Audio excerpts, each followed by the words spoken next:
ninkan magaciisa waxay hay-adaha ammaanka ee dowladda federaalka Soomaaliya ay ku sheegeen Ayaanla Maxamed Cali markiisii hore wuxuu ahaa sarkaal ka tirsan hay'adda nabad sugidda iyo sirdoonka qaranka dhowr meel ayuu ka soo shaqeeyay waxaana meelaha oo madaxda ka soo noqday oo nisa gudaheeda ka mid ah qayb la yiraahdo warqabad oo xogaha ciidanka ammaanka iyo goobaha ay dowladdu ka howlgasho lagu aruuriyo sida ay xaaladdu tahay gorfeen iyo meelo kale ayaa la sheegay sidoo kale inuu madax ka soo noqoyay gudaha hay'adda nabad sugidda iyo sirdoonka qaranka markii dambe waxaa loo wareejiyay ciidamada booliiska Soomaaliya waxaana la sheegay inuu taliyo ku-xigeen ka soo noqoyay saldhigga degmada Hodan ee gobolka Banaadir sidoo kale waxa hadda ahaa ribood qore ama warbixinada booliiska dadka qora meelaha ugu muhiimsan ee hay'adaha amniga gaar ahaan booliiska Soomaaliya ayuuna joogay waxay dadka yaqaanahay sheegayaan inuu ahaa nin luqadaha ku fiican aadna looga tixgeliyo gudaha booliiska iyo guudaan hay'adaha ammaanka oo soo maray laakiin hadda waxa caddaatay inuu yahay dagaalamo al-shabaab isagoo booliiska ka tirsan nabad sugidiina ka soo mid noqday ayuu sidoo kale ahaa sarkaal al-shabaab magaalada Muqdisho u qaabilsan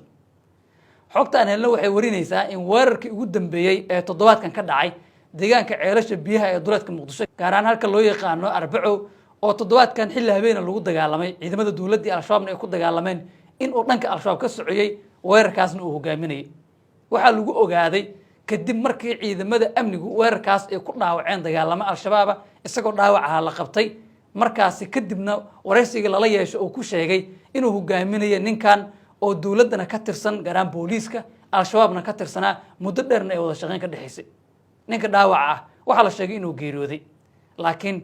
waxa la xaqiijiyay ninkan sawirkiisa aad arkaysaan in ay dowladda federaalka Soomaaliya garan hay'adaha ammaanka markii ay xogtan heleen kadib ay baareen oo ay waayeen ugu dambeyn ay sheegeen in ogaadeen inuu la joogo al-shabaab dowladda koor inta uusan weerarkan toddobaadkan ka dhicin deegaanka ceelasha biyaha ee duleedka Muqdisho ninkan wuxuu u ahaa sarkaal ka tirsan ciidamada booliiska Soomaaliya mana aysan ogeyn halka uu joogo iyo shaqada uu ku maqan yahay laakiin markii ninkan dhaawac ah la qabtay kadib ayay ogaadeen in ninkii booliiska uga tirsanaa oo sarkaal ahaa in al-shabaab uu la shaqeynayo weerarkii ceelasha biyaha ka dhacayna uu hogaaminayo oo dowladda ku soo qaaday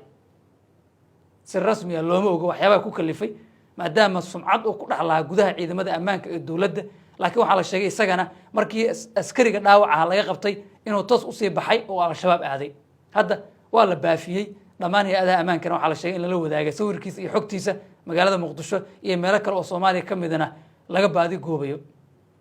degmada Hodan ee gobolka Banaadir dad badan oo maamulka degmada ka mid ah hay'adaha ammaanka ayaa al-shabaab noqday waxayna taasi muujinaysaa amaba ay cadeen u tahay in al-shabaab ay xoog ku dhaxleeyeen hay'adaha dowladda federaalka Soomaaliya maadaama degmo dhan maamulkeedii intii ugu badneed ee al-shabaab noqdeen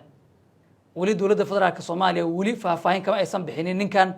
sidoo kale lama aysan wadaagin bulshada Soomaaliyeed laakiin gudaha hay'adaha amniga ayaa la sheegay in lagu faafiyay magaciisa sawirkiisa iyo xogtiisa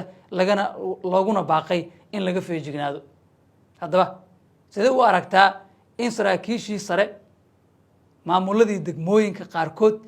iyo saraakiishii ciidamada oo militariga qayb ka mid ah ay ahaayeen oo haddaba lagu tuumayo weerarkii jaalasiyaad in al-shabaab ay yihiin ama in badan oo ka mid ah al-shabaab ay noqdeen aragtida nala wadaag sidee u aragtaa howlgalkan ka socda magaalada Muqdisho oo maalinba muujado cusub oo dhanka ammaanka ay soo baxayaan oo raggii dowladda u shaqeynay in badan oo ka mid ah qaarna ay shabaab u baxayaan qaarna iyagoo shabaab ah oo dowladda ka tirsanaa inta la ogaado la qabanayo ma oran karnaa waxaa socda dagaal hay'adihii dowladda dhexdoodii ka socda oo loo kala saarayo dadkii shabaab iyo dad shacab ah ama saraakiil dowladeed aragtidaada qaybtoosan ugu la wadaag aad iyo aad ayaad ugu mahadsan tahay la socoshada wararkeena